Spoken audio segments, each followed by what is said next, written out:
The room grows dim, yet within you a precise clockwork begins. Adenosine rising, cortisol fading, melatonin whispering its cue. But why does sleep control not only memory and mood, but the very renewal of body and brain? Welcome to Neuro Rest, where evidence meets calm explanation. Tonight we'll follow the full architecture of sleep, pressure, rhythms, hormones, and cycles, revealing how they weave focus, resilience, and restoration. To make this journey complete, I've prepared a free practical guide with a concise summary of today's lesson, waiting in the description like a map you can return to whenever needed. Let's begin, where science turns the night into mastery.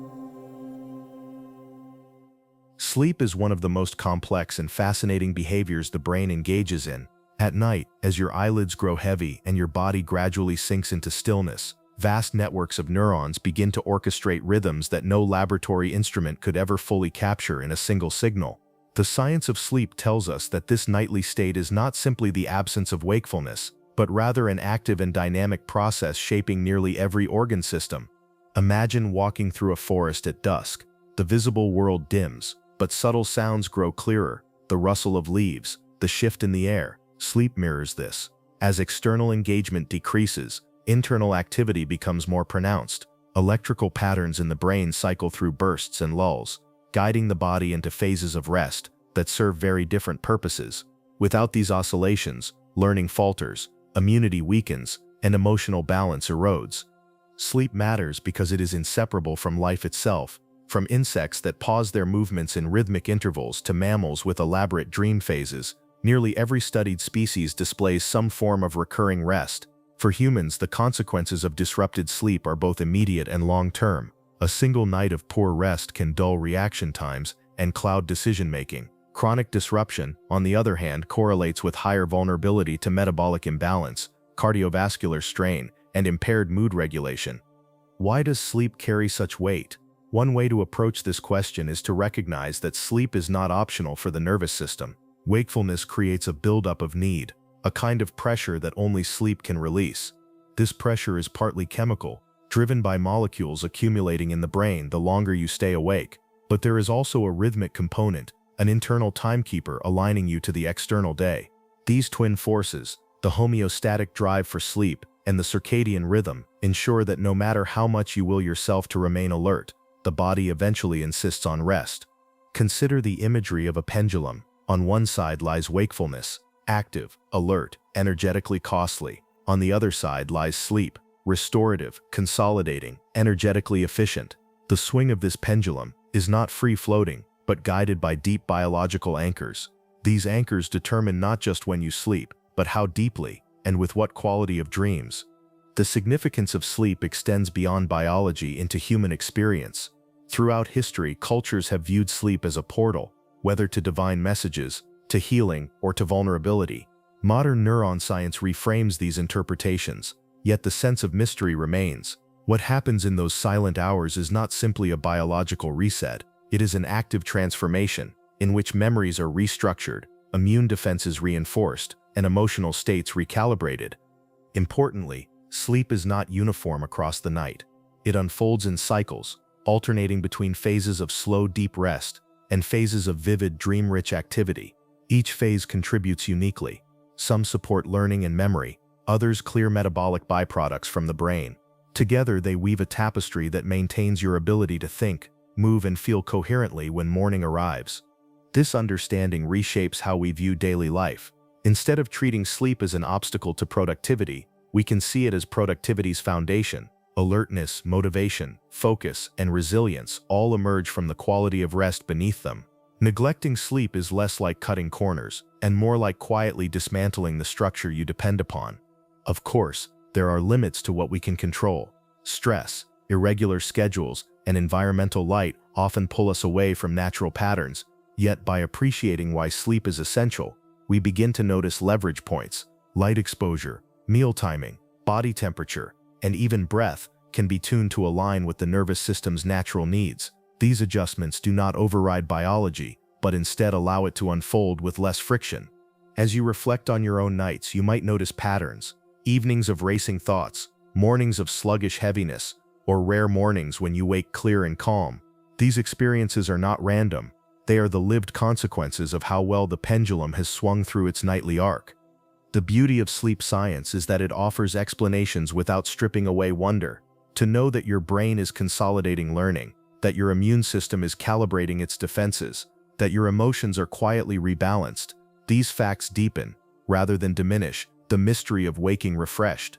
So as we begin this exploration, hold two thoughts together. First, sleep is measurable: rhythms, phases, molecules, and clocks. Second, sleep is experiential: the ease of drifting, the strangeness of dreams, the relief of waking restored. Both views are true, and both are needed. In the sections ahead, we will dive into the forces that govern sleep. You will discover how chemical signals like adenosine build pressure, how the circadian clock organizes the daily rhythm, how light anchors this system, and how different stages of sleep contribute to memory, mood, and repair.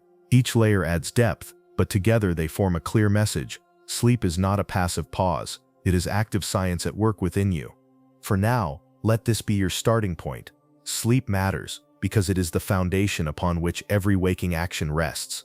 And with that foundation in place, we can now turn to the first of the forces that determine its timing: the quiet yet powerful buildup of adenosine. Sleep does not arrive at random. It is driven by an accumulating need, a kind of biological pressure that builds as the hours of wakefulness stretch on. This pressure has a molecular signature: adenosine. Adenosine is a chemical generated naturally within the brain as cells burn energy. Imagine a city that produces waste as it functions. Factories release smoke, households fill trash bins. Over time, unless cleared, the debris piles up. Adenosine plays a similar role.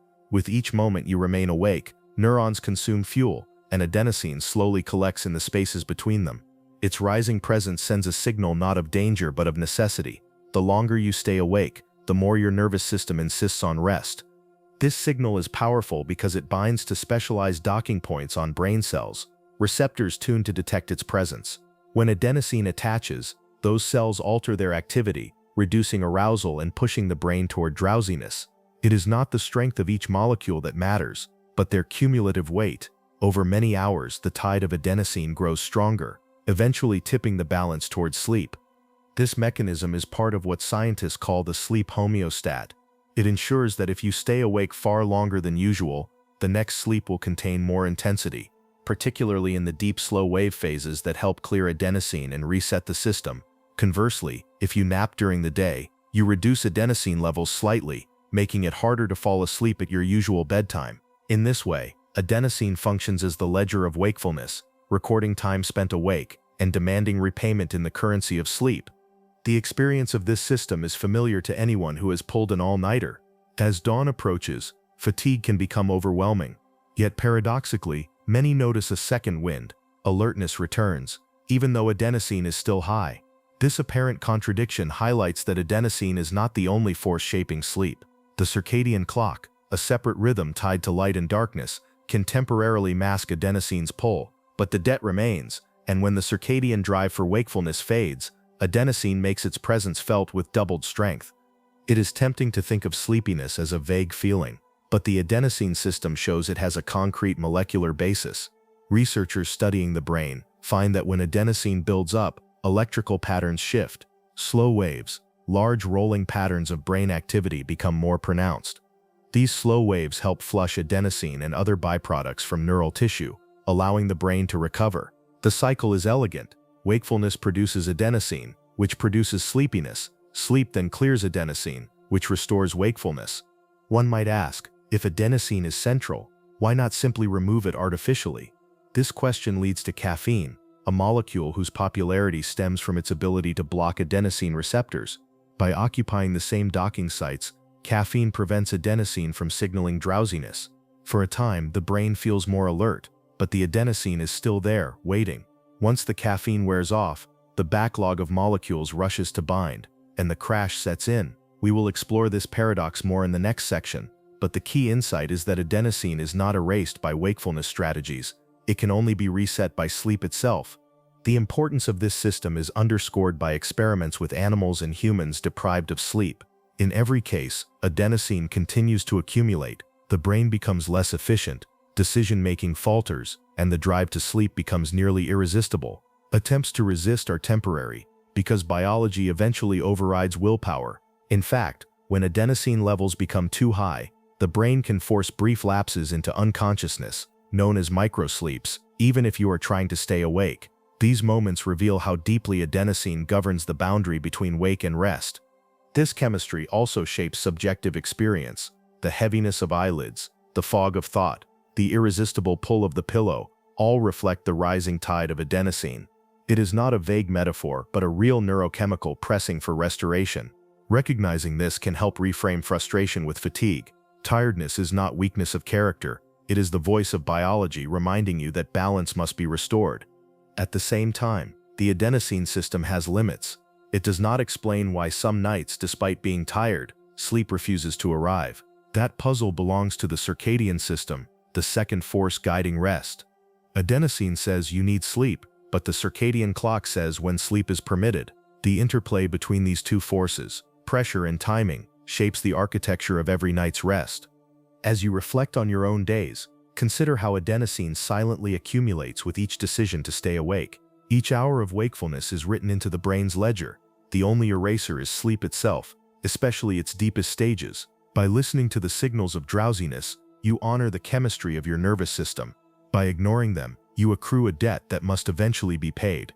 With this foundation in mind, we turn next to the paradox of caffeine, a substance that seems to erase sleepiness, but instead only hides the hand of adenosine until it returns with greater insistence. Few substances illustrate the subtlety of brain chemistry as clearly as caffeine. For many, a morning cup of coffee or tea feels essential, an anchor that lifts the fog and ushers in focus. Yet what feels like energy is not the creation of wakefulness, but the blocking of sleepiness. Caffeine works not by generating alertness directly, but by interfering with adenosine, the molecule we just explored. To understand this paradox, imagine a parking lot.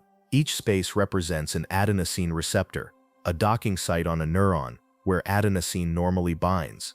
As wakefulness lengthens, more spaces fill, signaling the brain to slow down.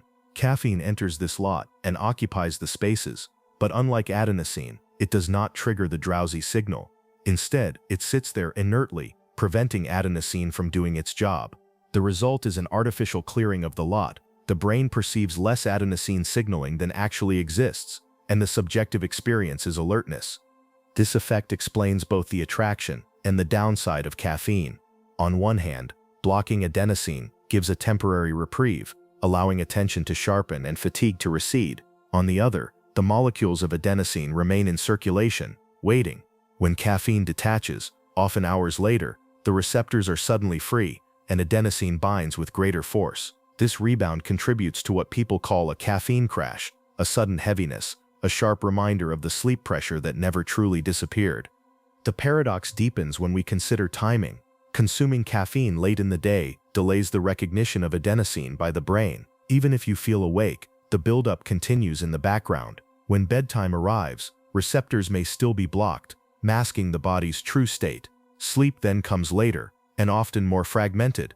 The next morning, with adenosine partially cleared but not fully resolved, the temptation arises to repeat the cycle with another cup. Over days and weeks, this loop can shift sleep architecture, reducing the depth of restorative slow-wave sleep. It is important to emphasize that caffeine is not inherently harmful. For many, moderate use enhances focus and mood, especially when timed earlier in the day. Its cultural role is vast: coffee houses as centers of conversation, tea rituals as anchors of calm. Neuroscience simply adds nuance. The alertness granted is borrowed time, and the debt must eventually be repaid in sleep. Caffeine also interacts with other brain systems, which complicates the story further. Beyond blocking adenosine, it modestly increases levels of dopamine and norepinephrine, chemicals that promote motivation and readiness. This is why caffeine often feels more uplifting than a simple removal of tiredness. Yet these boosts are amplifiers, not replacements for natural rhythms. They can sharpen a well-rested mind, but they cannot substitute for the depth of renewal offered by actual sleep. Personal differences also matter. Genetics influence how quickly caffeine is broken down in the liver. Some people clear it rapidly and can drink an evening espresso with little consequence. Others metabolize it slowly and may find even small amounts lingering well into the night, disturbing rest.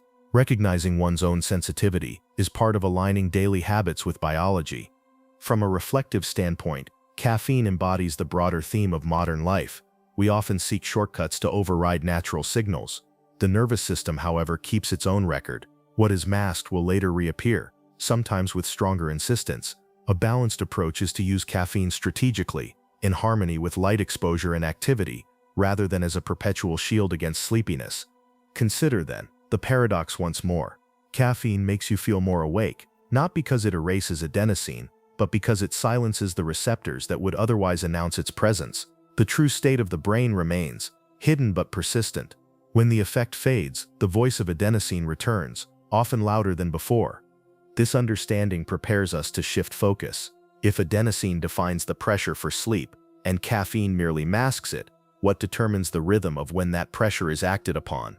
The answer lies in the circadian system, the internal clock that tells the body when it is time to sleep, regardless of how long you have been awake. Together, pressure and timing form the twin pillars of rest. If adenosine is the weight that builds with wakefulness, the circadian clock is the conductor that sets when that weight may be released. The term circadian comes from Latin roots meaning about a day, reflecting rhythms that hover close to 24 hours. These rhythms are not imposed by the outside world. They emerge from within, generated by molecular feedback loops ticking away in nearly every cell of the body. The master pacemaker of this system resides in a cluster of neurons deep in the hypothalamus, known as the suprachiasmatic nucleus. Like the pendulum of a grandfather clock, it oscillates steadily, sending timing signals throughout the brain and body. These signals regulate not only sleep and wakefulness, but also hormone release, body temperature, digestion, and even the timing of immune responses. The clock ensures that biological processes occur in coordinated waves, rather than in chaotic overlap. You can think of this clock as a lighthouse, rotating above a harbor. Every few hours, its beam sweeps across the bay, guiding ships, the organs, tissues, and circuits of the body, so they can act in synchrony. When the sweep is aligned with the external day-night cycle, everything flows smoothly. But when the light drifts off course, the harbor becomes confused. Ships may move at the wrong times, collisions may occur, and efficiency is lost. Left to itself, the circadian clock runs slightly longer than a day. In humans, this intrinsic rhythm usually extends just beyond 24 hours. Without external input, such as in experiments where people live in caves or sealed rooms, the clock free runs, gradually drifting later each day. What prevents this drift in ordinary life is the daily reset provided by environmental cues, the most potent of which is light. This clockwork explains why sleepiness does not steadily increase across the day. Instead, there are rises and dips, shaped by the interplay of circadian signals with adenosine pressure. For example, even when adenosine is high after many hours awake, people often feel alert in the late evening, if the circadian drive for wakefulness is still strong. Conversely, many experience a natural lull in the afternoon, even when they are not severely sleep-deprived. This dip reflects a circadian trough, not just accumulated adenosine. Disruptions to this clock carry widespread consequences. Shift workers who must sleep during the day and remain awake at night often experience misalignment between internal rhythms and external demands. The result is not only fatigue, but also increased risks of metabolic and mood disturbances. Similarly, travelers crossing time zones feel jet lag as the body's clock lags behind the local day. These experiences underscore that the circadian system is not easily overridden by willpower. It is a deeply rooted rhythm, resistant to sudden change. The clock also influences when specific hormones surge. Cortisol, a stress-related hormone that mobilizes energy, naturally peaks in the early morning, helping you wake and become alert. Melatonin, by contrast, rises in the evening, signaling darkness and preparing the body for rest. These waves are timed by the circadian system, regardless of your immediate level of sleep pressure. Thus, adenosine may make you tired, but only when melatonin rises and circadian signals allow does deep sleep arrive smoothly. From a reflective angle, the circadian rhythm reveals an essential truth. Human biology is not designed for continuous, uniform functioning. Instead, it flows in cycles, highs and lows, light and dark, activity and rest. To ignore these cycles is to fight against an ancient design shared across species. To align with them is to move with the grain of life, conserving effort and enhancing restoration. In modern times, with artificial light and irregular schedules, it is easy to forget that such a clock is quietly shaping every day. Yet its presence is felt in familiar patterns: the ease of waking at certain hours, the difficulty of sleeping at others, the predictability of energy rises and dips. Awareness of this system does not eliminate its influence, but it allows you to work with it rather than against it. As we move forward, we will explore the strongest external force that resets this clock each day: sunlight. By understanding how light anchors circadian rhythms, we gain one of the most powerful levers for improving the quality and timing of sleep. Among all the forces that guide the circadian clock, none is as powerful as light. Sunlight acts as the primary signal, the daily cue that aligns the internal rhythm with the external world. Without this anchor, the clock drifts. With it, the body's 24-hour cycle stays synchronized, allowing sleep, wakefulness, and countless other processes to unfold at the right times. When morning comes and you open your eyes, light streams onto the retina. Within the retina, special neurons detect not shapes or colors, but the intensity and quality of light itself. These cells contain a pigment called melanopsin, which is especially sensitive to the blue-rich wavelengths present when the sun is low in the sky. Their axons project directly to the suprachiasmatic nucleus, the master pacemaker. It is as though the brain has a fiber optic cable linked straight to the sky. This connection is not a luxury, it is essential. Exposure to bright morning light shifts the circadian rhythm so that cortisol surges early, setting the day's tempo, while melatonin is cued to rise many hours later as darkness falls. When this rhythm is stable, energy and mood tend to align with the environment. Without morning light, the rhythm drifts late, and sleep often becomes shallow, delayed, or irregular. The timing of light is just as important as its presence. Light in the first few hours after waking is a powerful time giver, advancing the clock and reinforcing wakefulness. By contrast, exposure to bright light late at night confuses the system, sending a false signal that delays melatonin release. This is why screens and overhead lighting in the evening can push sleep later and fragment rest. The same photons that serve as a healthy anchor at dawn become disruptive when they arrive at midnight. Sunset offers its own signal. As the sun lowers, the spectrum shifts, with longer wavelengths of orange and red becoming more prominent. Viewing light at this time of day helps the circadian system register that the active period is ending. Studies suggest that evening light exposure may even buffer against the disruptive effects of artificial light later in the night, giving the body a kind of protective shield. In this way, the bookends of the day, sunrise and sunset, provide complementary anchors. The necessity of real sunlight cannot be overstated. Indoor lighting, no matter how bright it appears, rarely reaches the intensity of natural outdoor light. Glass windows further reduce its effectiveness, filtering out crucial wavelengths. Stepping outside, even briefly, provides orders of magnitude more photons than staying indoors. For people living in regions with long winters or minimal daylight, artificial light boxes designed to mimic morning sunlight can help, but they are still a substitute rather than a perfect replacement.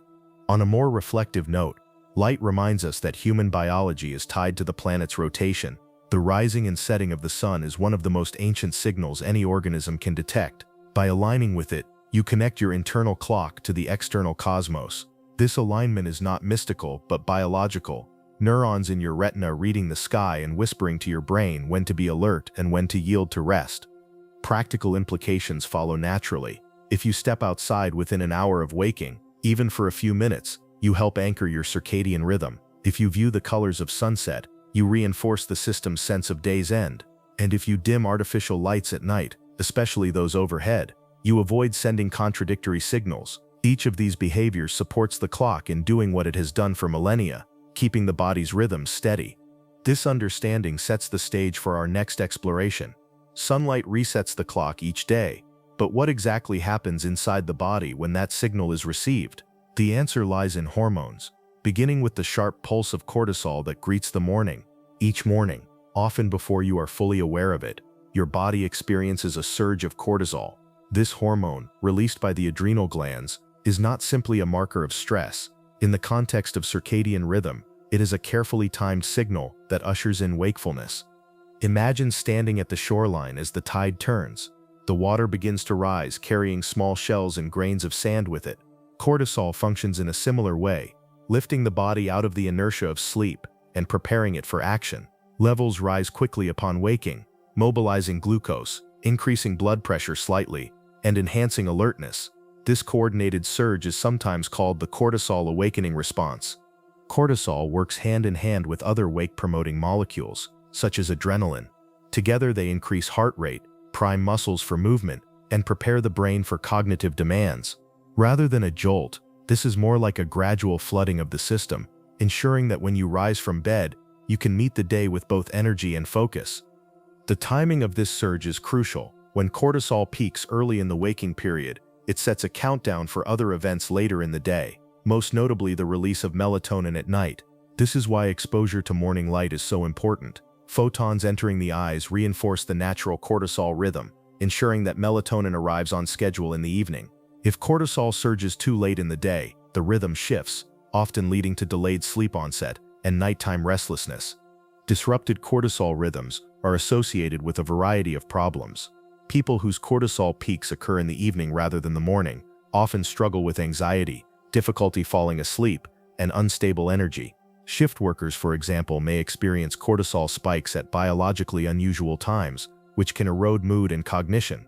These observations highlight that timing is as important as magnitude. The hormone is not inherently harmful, but misplaced peaks can create internal conflict. One of the remarkable features of cortisol is its consistency. Even in conditions of constant darkness, where no external light cues are available, the body continues to produce rhythmic pulses. This shows that the circadian system is truly endogenous, yet without alignment to the outside world, the rhythm drifts, and cortisol surges may arrive at inconvenient hours. Re-anchoring with light exposure restores harmony between internal signals and external cycles. Reflect for a moment on the elegance of this arrangement. Your brain does not simply rely on a clock to guess when to wake. It couples the clock to a cascade of hormones, ensuring that waking is not just conscious but physiological. Muscles become ready, metabolism shifts, and the immune system recalibrates, all orchestrated by the surge of cortisol. The practical takeaway is clear. Supporting your natural cortisol rhythm supports the entire sleep-wake cycle. By stepping into sunlight shortly after waking, by avoiding long bouts of darkness early in the day, you encourage the cortisol pulse to arrive when it should. In doing so, you also encourage melatonin to rise later, preserving the balance of rest and wakefulness. As we move forward, we will turn to melatonin itself, the chemical ambassador of darkness and the partner to cortisol in maintaining circadian order. If cortisol greets the day, melatonin welcomes the night. This hormone, secreted by the pineal gland, serves as the body's signal of darkness. It does not induce sleep in a forceful way, but it quietly paves the path, lowering the barriers so that rest may unfold. The pineal gland, nestled deep between the two hemispheres of the brain, receives its instructions indirectly from the eyes. When light diminishes, specialized pathways convey this information to the suprachiasmatic nucleus, which then signals the pineal to begin releasing melatonin. Rising levels drift through the bloodstream, reaching nearly every tissue. The message they carry is simple: night has arrived, prepare for rest. It is helpful to imagine melatonin as a lantern. It does not force you to walk down the path of sleep, but it illuminates the way, making the journey smoother. When melatonin release is well-timed, body temperature decreases, metabolism slows, and drowsiness becomes easier to embrace. When release is delayed or suppressed, the lantern stays dim, and the path is harder to follow. Light is the key regulator of this process. Even brief exposure to bright light at night can suppress melatonin, tricking the body into perceiving day when it is in fact evening. This is why late-night screen use or strong overhead lighting can postpone sleep. The pineal gland is exquisitely sensitive. Photons entering the eyes travel directly to structures that either permit or inhibit melatonin secretion. Darkness allows the hormone to rise, light pushes it down. It is important to note that melatonin is not a sedative. Its role is not to knock you unconscious, but to adjust the timing of biological rhythms. In scientific terms, it is more of a phase setter than a sleep inducer. This distinction matters because it explains why melatonin supplements, often used to aid sleep, are effective primarily for shifting the clock, for example when adjusting to jet lag, rather than for deepening sleep itself. When melatonin flows naturally, it orchestrates subtle yet widespread changes. The digestive system quiets, blood pressure dips, and the immune system recalibrates. These shifts are not dramatic, but they collectively create a physiological environment in which sleep can begin and unfold with stability. Reflecting on this, one can see the harmony between cortisol and melatonin. Cortisol rises with the light, preparing the body for action. Melatonin rises with the dark, preparing the body for rest. Together they form a yin-yang of circadian balance, ensuring that each 24-hour cycle carries both activity and recovery. Disrupt one, and the other falters, support both, and the rhythm steadies. On a more experiential level, many people notice the gentle wave of sleepiness that arrives at night. That wave is the felt presence of melatonin's signal. To align with it is to let biology guide you toward rest. To resist it, by keeping lights bright, by extending wakefulness deep into the night, is to fight against a current that has flowed through living systems for millions of years. Understanding melatonin also highlights the value of darkness itself. In modern environments, true darkness is rare, yet the pineal gland depends on it. Dimming lights, lowering screens, and creating a restful environment are not just habits, they are ways of allowing melatonin to do its work. With melatonin's role in view, we now turn to the structure that coordinates its rise, the suprachiasmatic nucleus, the tiny cluster of neurons that acts as the master pacemaker of circadian timing. At the core of circadian timing lies a structure no larger than a grain of rice, the suprachiasmatic nucleus, or SCN. Nestled in the hypothalamus, just above the optic chiasm where visual fibers cross, this cluster of neurons is the body's master clock. Despite its small size, the SCN coordinates rhythms across nearly every organ system. The SCN operates through molecular feedback loops. Within its neurons, specific genes switch on and off in cycles that last close to 24 hours. These oscillations generate rhythmic signals that are broadcast throughout the brain and body. Peripheral tissues from the liver to the skin contain their own local clocks, but without the SCN they drift apart. The SCN acts as the conductor of an orchestra, ensuring that each instrument plays in time. Light is the baton in this metaphor. Special retinal cells containing melanopsin send their axons directly to the SCN through a pathway called the retinohypothalamic tract. Each morning, when photons strike these cells, the SCN resets. This daily adjustment prevents the clock from running too long or too short, keeping it aligned with the 24-hour rotation of Earth. Without light, the SCN free runs, drifting later each day, and the body loses synchrony with the environment. The influence of the SCN is both direct and indirect. It regulates hormone secretion, such as cortisol in the morning and melatonin at night. It also shapes patterns of body temperature, appetite, and even mood. The timing of immune activity is partly under its control, which may explain why certain illnesses follow daily cycles of severity. In this way, the SCN is not just a clock, it is a hub of physiological order. Experiments illustrate its central role. When the SCN is damaged in animals, circadian rhythms collapse, sleep becomes fragmented, hormone release loses pattern, and behaviors once tied to the day-night cycle scatter randomly across 24 hours. Conversely, transplanting a healthy SCN into such animals restores rhythmicity, demonstrating that this tiny structure truly drives the system. From a human perspective, the SCN explains familiar experiences. Why does jet lag last several days? Because the SCN cannot instantly reset, it shifts gradually, requiring repeated exposure to local light. Why do shift workers struggle with sleep and health? Because the SCN is constantly pulled in opposing directions by artificial light at night and daylight during rest periods. These challenges underscore the difficulty of forcing the clock against its natural cues. Reflecting on its role, one might view the SCN as a translator between the cosmos and the cell. The turning of the Earth is converted into neural signals, and those signals guide when you feel hungry, alert, drowsy, or strong. This translation is not conscious, yet it shapes every moment of lived experience. To live in harmony with the SCN is to respect the deep link between environment and biology. Practical implications arise here too. By exposing yourself to bright natural light in the morning, you reinforce the SCN's timing.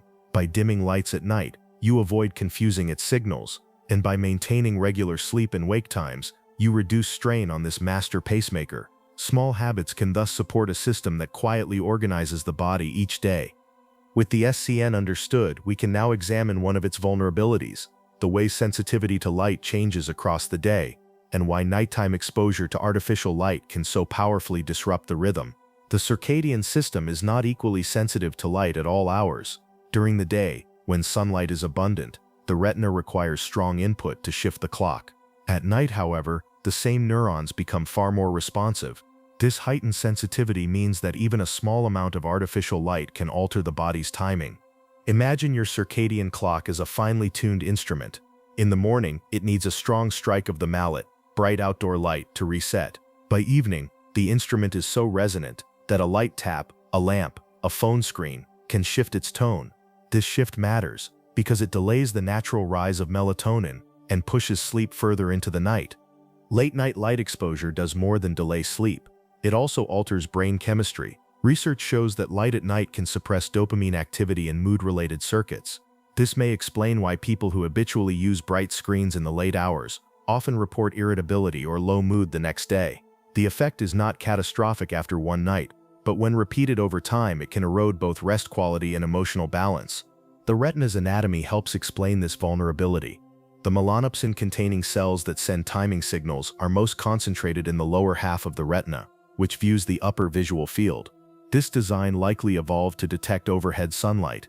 At night, however, overhead lamps activate these same cells strongly, delivering a signal of daytime precisely when the body expects darkness. Placing lights lower in the environment, on desks or floor lamps, reduces this conflict. Even brief flashes of light can be disruptive. Experiments show that a short burst of illumination during the biological night can reset circadian phase.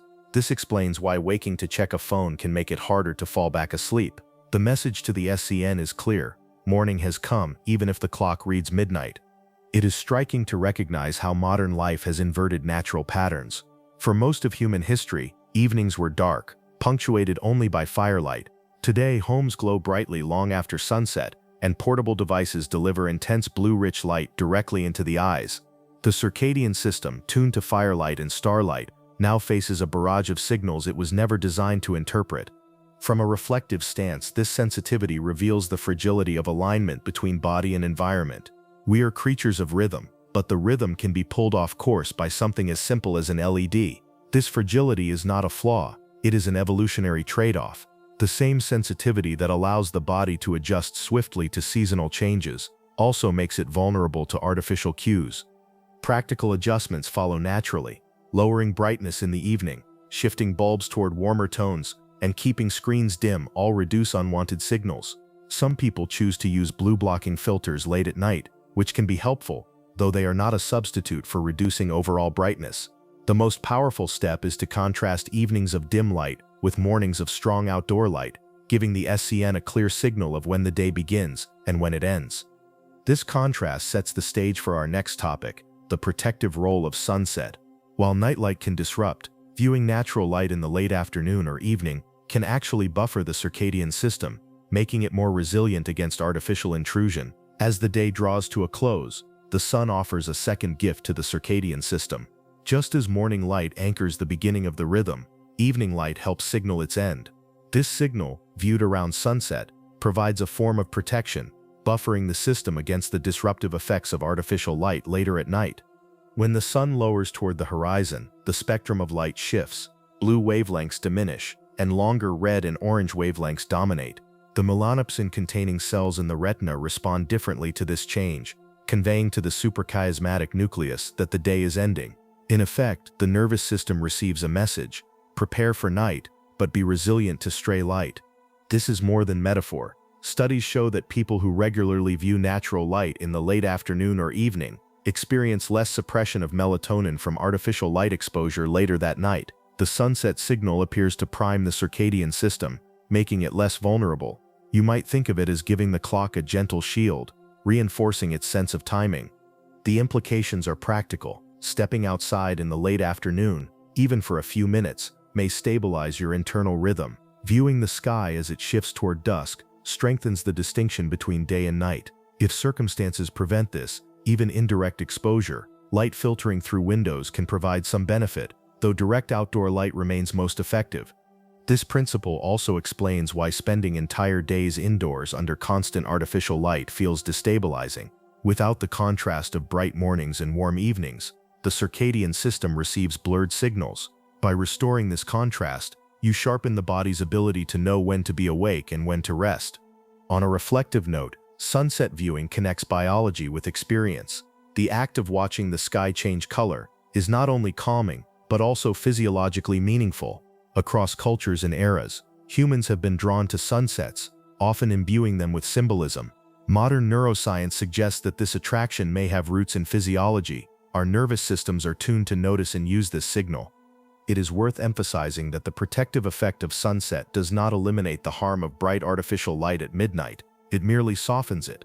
The most effective approach is to pair sunset exposure with mindful light management later in the evening, lowering overhead lights, favoring warm tones, and avoiding intense screens close to bedtime. Together, these behaviors create a coherent set of cues that reinforce circadian alignment. So far, we have focused on the timing of sleep, adenosine pressure, circadian rhythms, and the power of light. But sleep is not one thing. It contains distinct phases, each with its own signature and purpose. In the next section, we will explore the first of these, REM sleep, a paradoxical state in which the brain is active, the body is still, and dreams unfold. Among the phases of sleep, none is more enigmatic than REM, or rapid eye movement sleep. This stage takes its name from the darting motions of the eyes beneath closed lids, but its defining features run much deeper. In REM, the brain is highly active, almost as if awake, while the body is largely immobilized. It is a paradox, intense interactivity paired with outward stillness. Electroencephalography, which measures brainwaves, shows that REM resembles waking more than deep sleep. Neurons fire rapidly, networks in the cortex exchange information, and regions involved in memory and emotion become especially active. Meanwhile, the body's major muscles are paralyzed by signals from the brainstem. This paralysis, called atonia, prevents you from acting out your dreams. Without it, movements could mirror dream content, leading to injury. Dreaming is most vivid during REM. The brain weaves fragments of memory, emotion, and imagination into narrative-like experiences.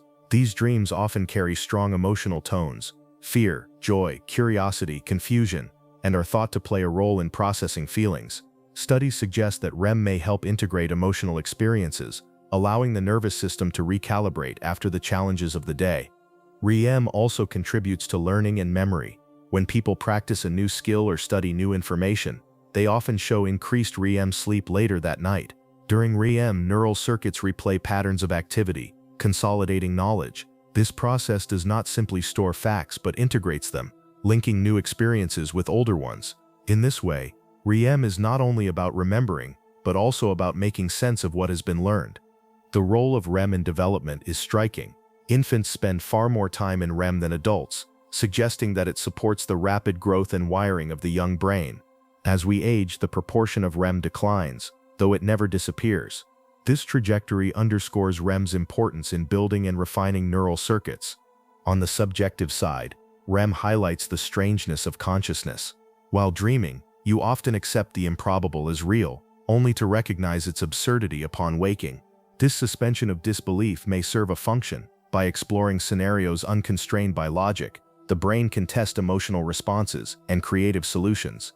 Many artists and scientists have drawn inspiration from dreams, evidence that REM contributes to imagination as well as memory. Disruptions to REM can have consequences. When REM is repeatedly suppressed by irregular schedules, certain medications, or substances like alcohol, mood often suffers. People may become irritable, less resilient to stress, and more prone to memory lapses. The connection between REM and emotional balance is so strong that some researchers call it overnight therapy, a nightly process of emotional regulation. Reflecting on REM invites humility.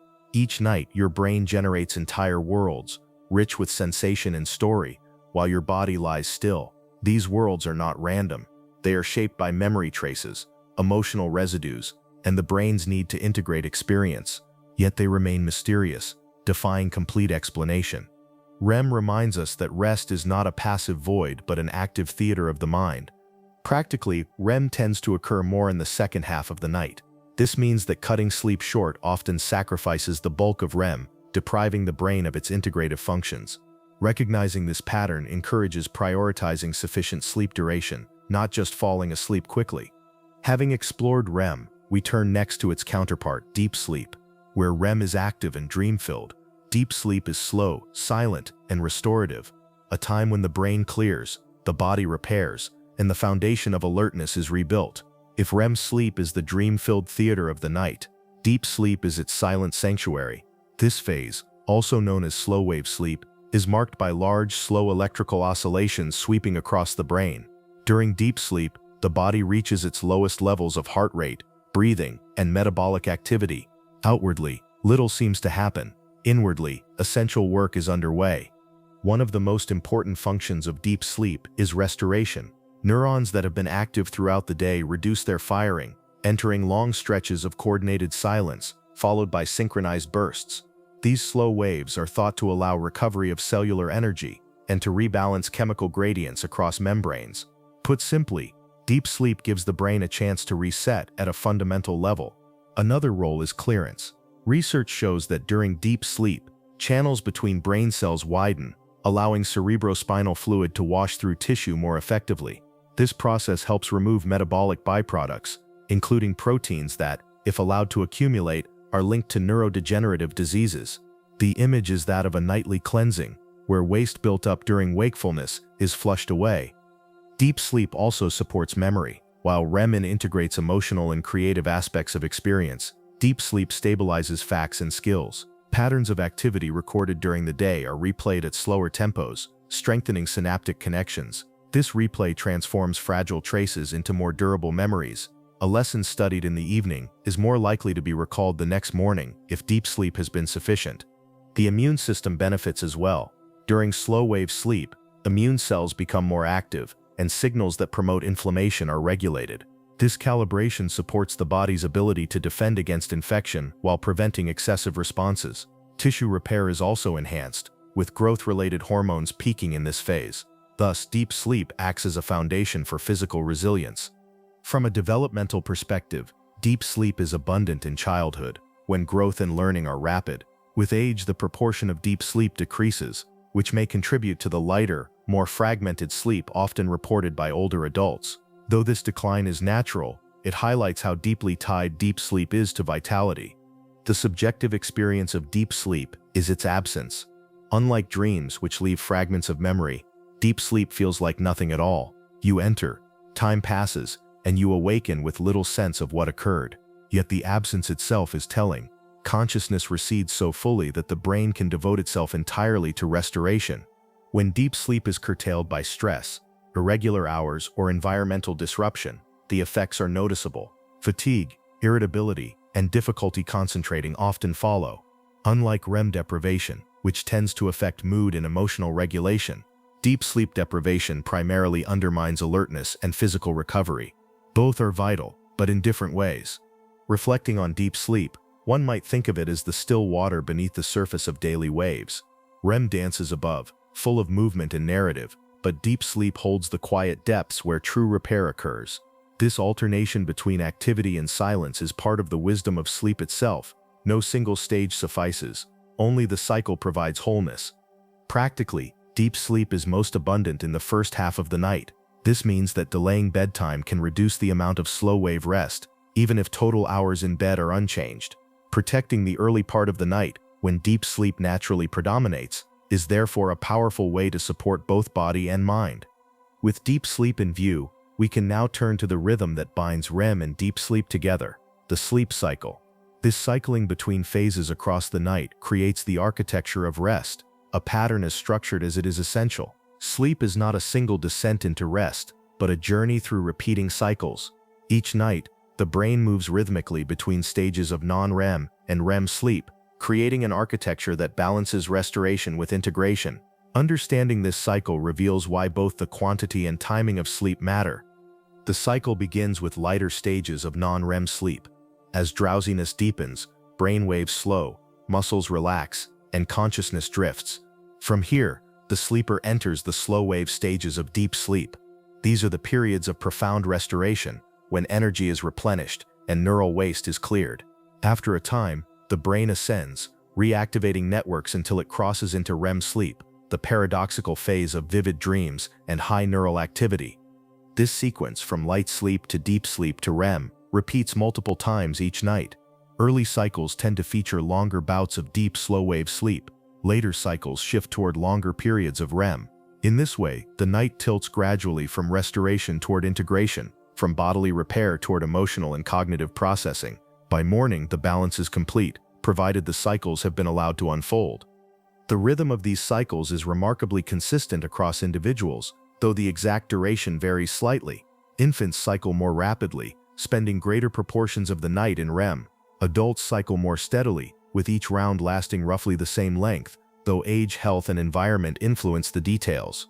What matters most is not perfection but continuity, the ability of the brain to pass through successive stages without undue interruption. Disruptions can fragment this architecture. Awakening repeatedly during the night can reset the cycle, causing the brain to re-enter lighter stages instead of progressing naturally toward REM or deep sleep. Substances such as alcohol may also suppress REM in the early part of the night, while stress may delay the onset of deep sleep. These disturbances highlight how delicate the cycle is and how easily external factors can interfere. From a reflective standpoint, the sleep cycle is a reminder of balance. Just as waking life requires alternation between activity and rest, so too does the night require alternation between phases. One stage alone is insufficient. Dreams without deep rest leave the body weary. Deep rest without dreams leaves the mind unintegrated. Together they form a harmony greater than either alone. This architecture also explains why cutting sleep short often has disproportionate effects. Rising an hour or two earlier than usual may disproportionately reduce REM, which accumulates toward morning. Staying up late may disproportionately reduce deep sleep, which dominates early in the night. Thus, timing matters as much as duration. A full night's cycles are needed for the brain and body to receive the complete range of benefits. The cycles can be thought of as tides washing over the brain, each bringing a different cargo. Early waves deliver restoration, clearing debris and stabilizing memory. Later waves deliver integration, weaving emotional and cognitive threads. By dawn, the shoreline is renewed, ready once more for the demands of wakefulness. Understanding this rhythm sets the stage for a closer look at what happens within these cycles. In the next section, we will explore how dreaming, particularly during REM sleep, stabilizes memory and shapes emotional life, revealing that sleep is as much about learning as it is about resting. Dreams occupy a peculiar place in human life, both familiar and strange. Each night, in REM sleep, and sometimes in lighter non-REM stages, the brain generates narratives that often defy logic, yet feel vividly real. Far from being random, these dream experiences serve functions essential to memory and emotional balance. One of the clearest roles of dreaming is memory stabilization. During the day, experiences are encoded as fragile traces across networks of neurons. At night, during REM sleep, these traces are replayed, strengthened, and interwoven with older memories. Rather than simply storing information, the brain reorganizes it, pruning what is unnecessary and linking what is relevant. This integration allows new learning to be anchored within existing knowledge, making recall more reliable. Emotional processing is another hallmark of dreams. Brain imaging shows that during REM, limbic regions involved in emotion become highly active, while areas of the prefrontal cortex that govern logic and control are less active. The result is a state where feelings are vivid, unfiltered, and often dramatized. This may explain why dreams can feel so charged, full of fear, joy, longing, or confusion. Through this process, the brain may be recalibrating its emotional circuits, reducing the sting of painful experiences or strengthening the impact of meaningful ones. Some researchers describe this as overnight therapy. In waking life, difficult events can trigger strong stress responses. In dreams, these same events may be replayed in altered form, stripped of their immediate consequences. The emotional memory is processed in a safer environment, which may allow the brain to dampen its intensity by morning. This could be one reason why a good night's sleep often makes problems feel less overwhelming. Dreams also contribute to creativity. By loosening the constraints of logical thought, the dreaming brain combines elements in novel ways.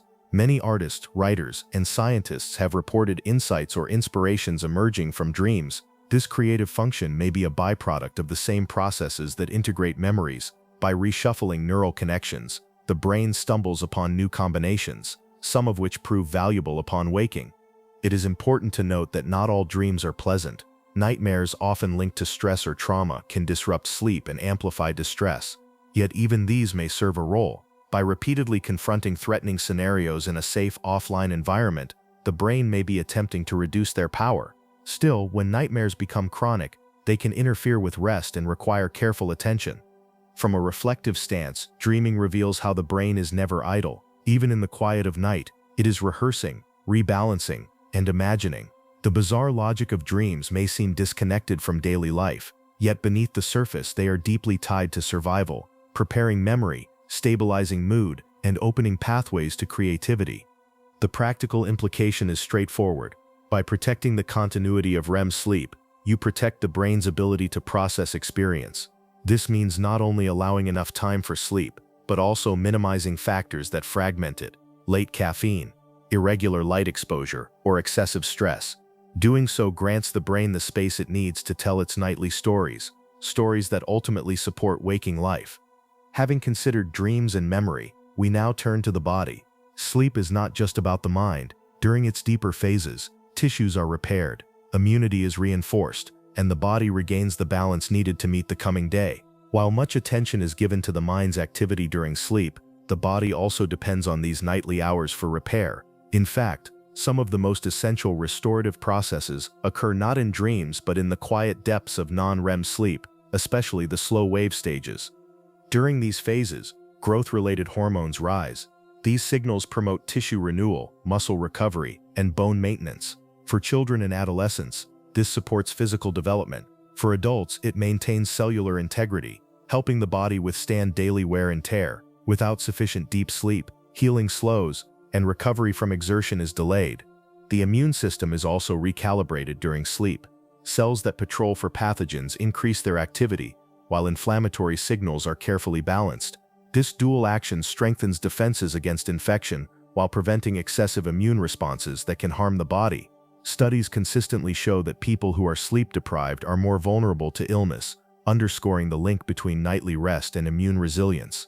Metabolism is tuned as well. Insulin sensitivity shifts across the sleep-wake cycle, influencing how the body manages glucose. Sleep loss disrupts this rhythm, making it harder to regulate blood sugar and appetite. Over time, irregular or insufficient sleep can therefore place strain on metabolic health, a reminder that diet and exercise are only part of the equation. Rest is equally vital. Cardiovascular systems respond to sleep in important ways. Blood pressure typically dips during deep sleep, giving the heart and vessels a period of reduced strain. This nightly lowering acts as a protective mechanism, a chance for the circulatory system to reset. When sleep is fragmented or curtailed, the heart may lose this respite, increasing long-term risk of strain. From a reflective perspective, these processes highlight the quiet labor of the body at rest. What feels like stillness is in fact dynamic maintenance, a nightly workshop repairing microscopic wear. Just as a city requires nightly cleaning crews to clear streets and restore order, the body requires deep sleep to maintain balance. It is also worth noting that body repair and brain restoration are not separate. The immune system communicates with the nervous system, influencing mood and cognition. Metabolic hormones affect alertness and focus. Sleep, therefore, is not just physical repair or mental processing. It is the integration of both, aligning body and mind for coherent function. When this integration is disrupted, the effects are felt across life. Muscles ache, attention wanders, mood dips, and resilience fades. Each of these outcomes reflects not weakness of will, but the absence of the body's nightly maintenance. Conversely, when sleep is sufficient, the body repairs more effectively, energy stabilizes, and the day feels more manageable. Practically, protecting the early portion of the night, when deep sleep is most abundant, ensures that these repair processes occur. Maintaining a consistent sleep schedule, dimming lights, and avoiding substances that fragment sleep are not mere habits but supports for the body's natural repair systems. With the body's nightly restoration in mind, we turn next to a more subtle rhythm, the role of naps. These shorter intervals of rest reveal how ultradian cycles shape alertness throughout the day and provide clues about why afternoon dips are such a universal experience. Naps occupy an interesting place in human rest. They are not essential for everyone, yet they reveal much about how the brain and body regulate energy across the day. To understand naps, it helps to recognize that our rhythms are not only circadian, spanning about 24 hours, but also ultradian, unfolding in shorter cycles. Within a typical day, many people experience a natural dip in alertness during the afternoon. This lull is not necessarily the result of heavy meals or laziness, but rather the manifestation of an ultradian trough. Just as the night is divided into cycles of REM and non-REM sleep, the waking day is punctuated by fluctuations in energy, focus, and mood. A nap taken during such a trough can align with biology, offering restoration without undermining nighttime sleep. Short naps, often limited to the lighter stages of sleep, provide a quick refresh. They reduce accumulated adenosine, sharpen alertness, and improve performance on cognitive tasks. Many people wake from such naps feeling renewed rather than groggy. These brief rests can be thought of as micro-resets, clearing just enough of the chemical sleep pressure to restore clarity. Longer naps, which allow entry into deeper slow-wave sleep, or even REM, are more complex. For some, they bring profound refreshment. For others, they lead to grogginess, a phenomenon called sleep inertia, which occurs when waking during deep stages. The difference often lies in timing. Waking at the wrong point in the cycle can leave the brain sluggish. This is why many find that shorter naps feel more beneficial, while longer ones require careful planning. Cultural attitudes toward naps vary. In some societies, midday rest is a norm, woven into daily routines. In others, it is seen as indulgent, or a sign of fatigue. Neuroscience suggests a middle view. Naps are neither inherently good nor bad. Their value depends on individual biology, timing, and the demands of the environment. For those with irregular or insufficient night sleep, naps may provide important supplementation. For those who already sleep well at night, naps may be unnecessary, though still pleasant. From a developmental perspective, young children nap frequently, reflecting both their high need for sleep and their still maturing circadian systems. As people age, the drive for daytime napping often returns, particularly in older adults whose nighttime sleep becomes more fragmented. Thus, naps are not fixed habits but adaptive strategies across the lifespan.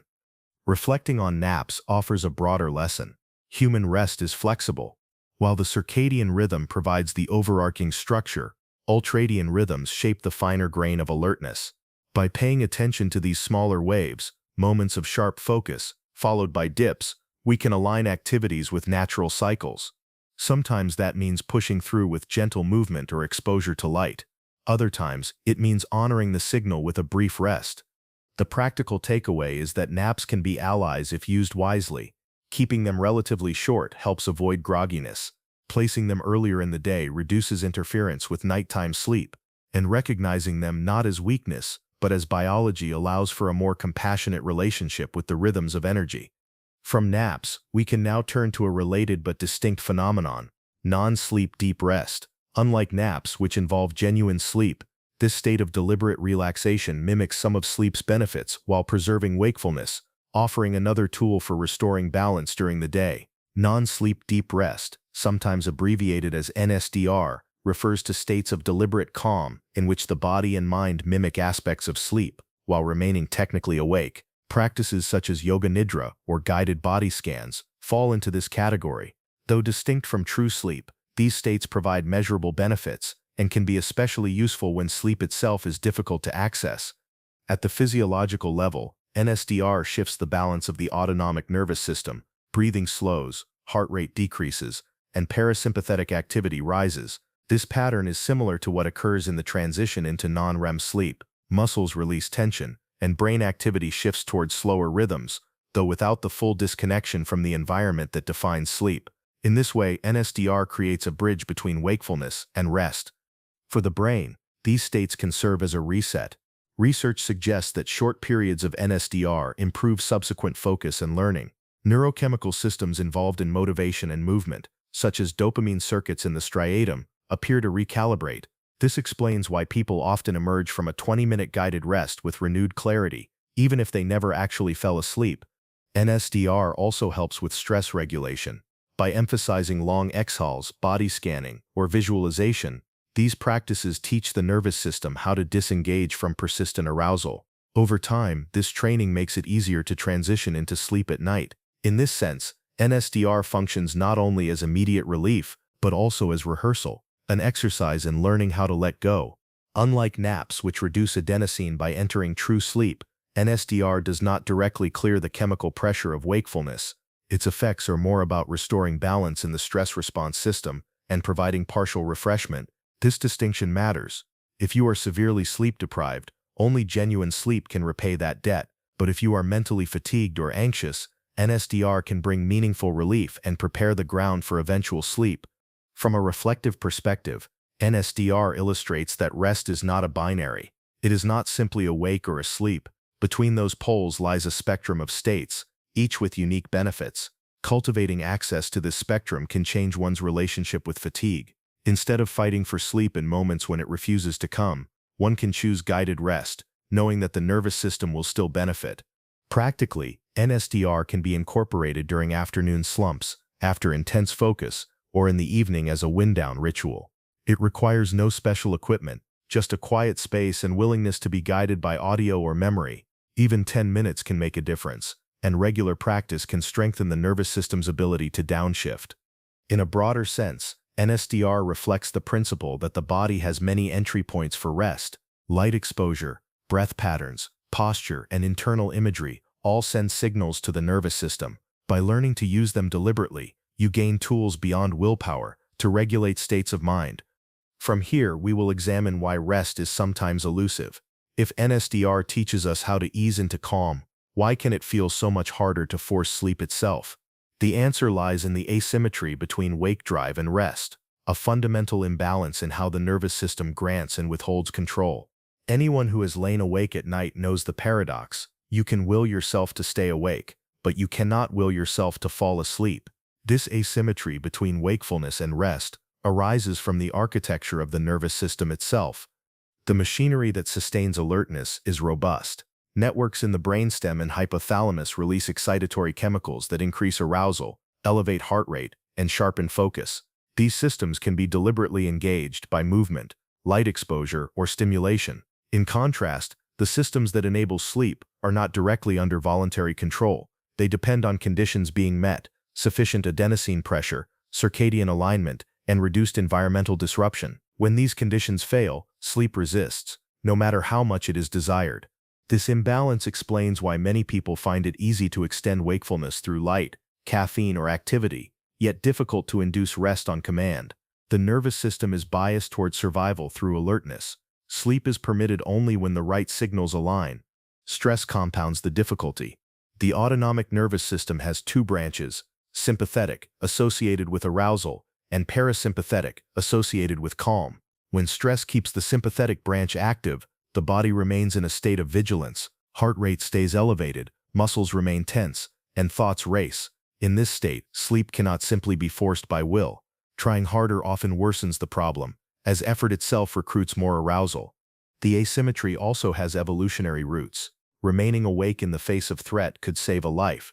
Falling asleep on command in unsafe conditions could be dangerous. Over millennia, the nervous system has favored caution, requiring strong evidence of safety and alignment before releasing into sleep. This design, while protective, means that modern concerns, emails, deadlines, anxieties can hijack the same circuits, keeping sleep out of reach. From a reflective angle, this difficulty is not failure, but biology. Recognizing that sleep cannot be commanded allows a gentler approach. Instead of wrestling the mind, one can guide the body into conditions that make sleep more likely: lowering lights, cooling the environment, practicing long exhales, or engaging in non-sleep deep rest. These actions reduce arousal from the bottom up, giving the parasympathetic system room to take hold. The practical implication is that sleep onset is best approached indirectly. Just as one coaxes a shy animal rather than chasing it, one can create the right environment and signals for the nervous system to enter rest. Over time, consistent cues, dim light, calm breath, regular schedules, train the body to associate evening with safety and readiness for sleep. This asymmetry also highlights the importance of compassion toward oneself during restless nights. Struggling to sleep is not a sign of weakness. It is the natural result of a nervous system designed to guard against vulnerability. Accepting this truth can itself reduce frustration, which in turn lowers arousal and opens the door to rest. With this understanding in place, we now shift to tools that work with the body rather than against it. By using breath and posture, we can influence the nervous system directly, guiding it toward calm when the mind alone cannot. Breath is one of the few levers you can consciously pull to influence the state of your nervous system. Unlike heart rate or hormone release, breathing can be both automatic and deliberate. This dual nature makes it a powerful entry point for guiding the mind into calm, particularly when sleep feels elusive.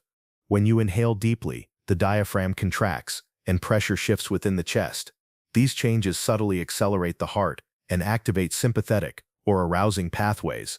In contrast, when you extend your exhale, the opposite occurs. The diaphragm relaxes, heart rate slows, and parasympathetic pathways, those associated with rest and digestion, take the lead. By emphasizing longer, slower exhalations, you can tilt the nervous system toward calm. This effect is not abstract. Studies show that deliberate breathing practices lower activity in stress-related brain regions, while enhancing signals in circuits linked to relaxation.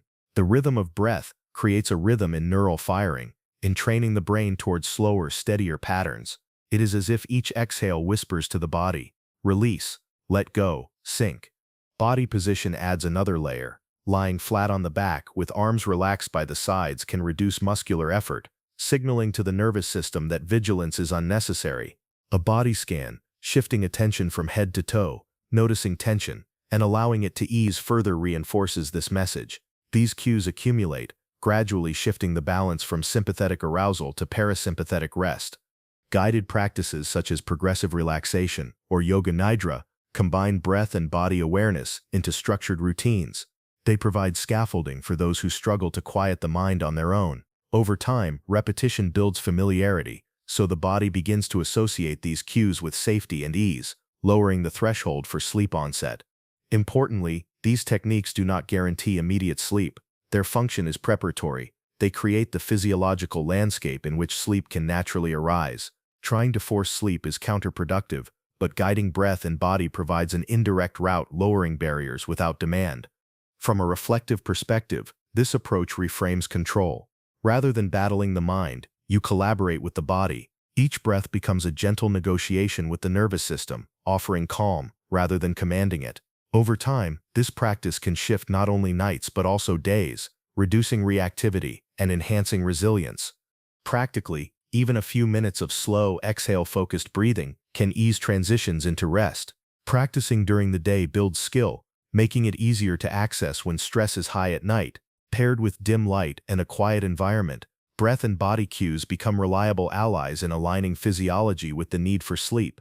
Having explored behavioral strategies, we now turn to the role of external aids. Many look to supplements or substances to solve sleep difficulties. Yet biology suggests caution. While certain compounds may nudge the system, they are never substitutes for the fundamental rhythms we have described. When sleep feels fragile, it is natural to reach for external aids.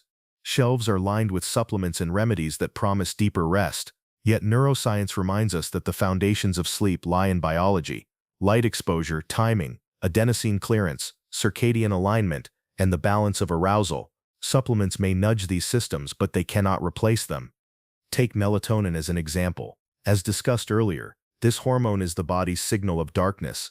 In supplement form, it can shift the timing of the circadian clock, helping with jet lag or night shift transitions. But melatonin is not a sedative. It does not create deep restorative sleep on its own. Its greatest value lies in adjusting when the body feels ready for sleep, not in deepening the quality once it begins. Other compounds, such as magnesium or theanine, influence neurotransmitters involved in relaxation. Some people find that these substances help quiet the mind or ease tension, yet their effects are modest compared to the power of consistent routines, morning light, reduced evening stimulation, and steady schedules. Moreover, individual responses vary widely, reflecting differences in metabolism and sensitivity. The risk of relying on supplements is twofold. First, they can create a false sense of security, encouraging neglect of behavioral foundations. Second, they may not address the underlying issue. For example, using melatonin while continuing to expose oneself to bright screens at midnight is like rowing against the tide. It works against the natural system rather than with it. This is not to say supplements have no place. For some, especially in contexts of travel or unavoidable disruption, they may provide useful support, but they should be seen as tools of adjustment, not solutions in themselves. The real levers remain environmental and behavioral: light, timing, breath, and routine. Reflecting on this, one sees a broader principle. Modern culture often seeks quick fixes, capsules and powders promising to bypass biology.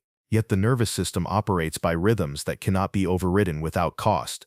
The path to stable restorative sleep is less about adding substances and more about aligning daily behaviors with ancient cycles. The practical lesson is restraint. Before reaching for pills, ask, is my light exposure consistent? Is my bedtime regular? Am I giving my body darkness at night and sunlight in the morning? Am I creating conditions that allow adenosine to build naturally and clear fully? If these answers are uncertain, supplements are unlikely to provide lasting relief. From here, we shift to the recognition that not all sleep patterns are alike. Some people rise easily at dawn. Others feel more alert at night. These differences are not mere preference but reflect genuine genetic and biological variation. Understanding them helps place individual experiences of sleep in context. Not everyone experiences sleep and wakefulness in the same way. Some naturally wake with ease at dawn, feeling most alert in the early hours. Others find their energy building late in the evening, with creativity and focus peaking after most people have gone to bed. These tendencies, often described as morning larks and night owls, reflect genuine biological variation rather than mere habit. At the root of these differences are genetic factors that shape the length and phase of the circadian clock. Small variations in clock-related genes influence whether an individual's rhythm tends to run slightly shorter or longer than 24 hours. Those with shorter rhythms more easily align to early rising, while those with longer rhythms tend to drift later. These traits are present across cultures and persist even when schedules are flexible, underscoring their biological basis. Age also plays a role. Children often rise early, with abundant morning energy. Adolescents, by contrast, tend toward later rhythms, preferring late bedtimes and late mornings. This shift reflects developmental changes in the circadian system and in sensitivity to light. With adulthood, rhythms typically settle earlier again, though variation remains. Older adults often find themselves waking before dawn, sometimes regardless of intention. Social schedules can conflict with these natural patterns. A night owl required to start work at sunrise may struggle with chronic fatigue, while a lark working late shifts may feel equally misaligned. This mismatch between biological rhythm and social timing is sometimes called social jet lag. Over time, it can impair performance, mood, and even metabolic health. Recognizing these differences fosters self-compassion. Struggling with mornings does not mean weakness. It may simply reflect a naturally later rhythm. Likewise, fading early in the evening does not mean inflexibility, but alignment with an earlier cycle. Where possible, adjusting schedules to fit natural tendencies can improve both productivity and well-being. Practical strategies can help when alignment with society is unavoidable. Morning light exposure can shift rhythms earlier, helping night owls adapt to earlier wake times. Evening dim light and consistent routines can prevent larks from waking too early. Exercise and meal timing also act as cues, nudging the circadian system toward desired patterns. While genetics set the foundation, environment can still shape expression. From a reflective angle, variability in sleep timing may have evolutionary roots. In early human groups, having some individuals naturally awake later and others earlier could provide continuous vigilance across the night. What today feels like inconvenience may once have been an advantage. The diversity of rhythms is part of the species' resilience. Understanding this variability reminds us that sleep is not one size fits all. The core principles, adenosine pressure, circadian timing, light as anchor, apply universally, but the details of when and how they unfold differ among individuals. Embracing these differences allows a more flexible, humane view of rest.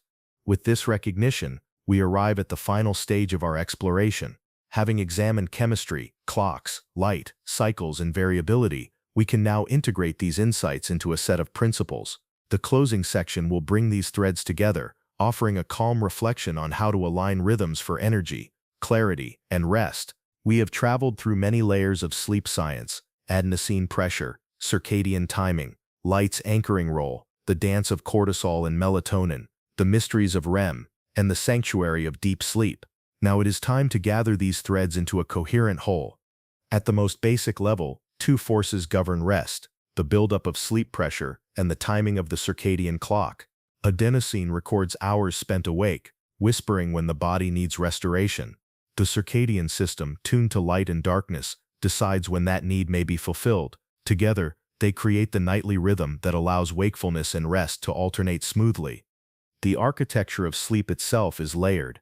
Early in the night, deep slow-wave sleep restores the brain and body, clears waste, and stabilizes memory. Later, REM sleep integrates emotions, fosters creativity, and weaves learning into existing knowledge. These stages are not optional extras, but essential chapters in a recurring nightly story. Light is the most powerful tool for aligning these processes. Morning sunlight anchors the rhythm, evening light signals its end, and darkness allows melatonin to rise. Artificial light, used wisely, can extend productivity, but used carelessly, can fracture the cycle. Managing light is not about discipline alone, but about respecting the signals that the nervous system has relied on for millennia. Breath and body awareness provide another point of influence. Unlike supplements or stimulants, these tools work with the body's own levers, guiding the nervous system toward calm. Non-sleep deep rest, gentle exhalations, and consistent wind-down routines prepare the ground for sleep without force. They embody the principle that rest is invited, not commanded. Individual variation reminds us that there is no single correct rhythm. Larks, owls, and the many in between all reflect natural diversity, aligning with one's own tendencies where possible, and adjusting thoughtfully where not, brings compassion to the pursuit of rest. The practical implications are clear. Seek light in the morning, and dim it at night. Protect the early hours of deep sleep, and allow enough time for REM in the later night. Use breath and body cues to reduce arousal, and turn to supplements only after foundations are in place. Respect your natural rhythm, while giving it anchors strong enough to hold steady in a complex world. From a reflective perspective, sleep is a reminder of the cyclical nature of life. Each day demands energy, focus, and engagement. Each night offers renewal, integration, and repair. To align with these cycles is to move with the grain of biology, conserving effort and enhancing resilience. To resist them is to court imbalance. As we close this exploration, remember that sleep is not a weakness or an interruption of life. It is life's foundation, the nightly workshop in which the brain and body are restored. By understanding its mechanisms, you not only improve rest, but also deepen respect for the quiet intelligence of biology. We have reached the end of our journey. The science of sleep is intricate, spanning molecules, circuits, hormones, and rhythms. Yet beneath the detail lies a simple truth: sleep is not optional. It is woven into the fabric of every function, supporting memory, mood, immunity, and repair. In this moment, let the complexity soften into simplicity. Imagine the rhythm of waves against a shore, each one rising and falling without force. Sleep follows a similar pattern: cycles of depth and dream, of restoration and imagination. You do not create these cycles, you align with them. Consider the anchors available each day: morning light, evening calm, steady breath, and gentle routines. These are small actions, yet together they reinforce the natural rhythm, making rest more dependable. Supplements and stimulants may help at the edges, but the core remains unchanged: light, timing, and balance. As you let these ideas settle, notice the calm they invite. There is no need to master every detail at once. The body already knows how to sleep. Your role is to provide the right conditions: darkness at night, light in the morning, compassion when rest is delayed. In honoring these principles, you work with the nervous system rather than against it. Sleep is not an absence of life, but a continuation of it. Each night, while you lie still, your brain and body engage in intricate repair and renewal. To rest is to participate in this process, to allow the intelligence of biology to unfold. And so, as this lecture closes, take with you both the knowledge and the calm. May it guide your rhythms, steady your energy, and ease your nights.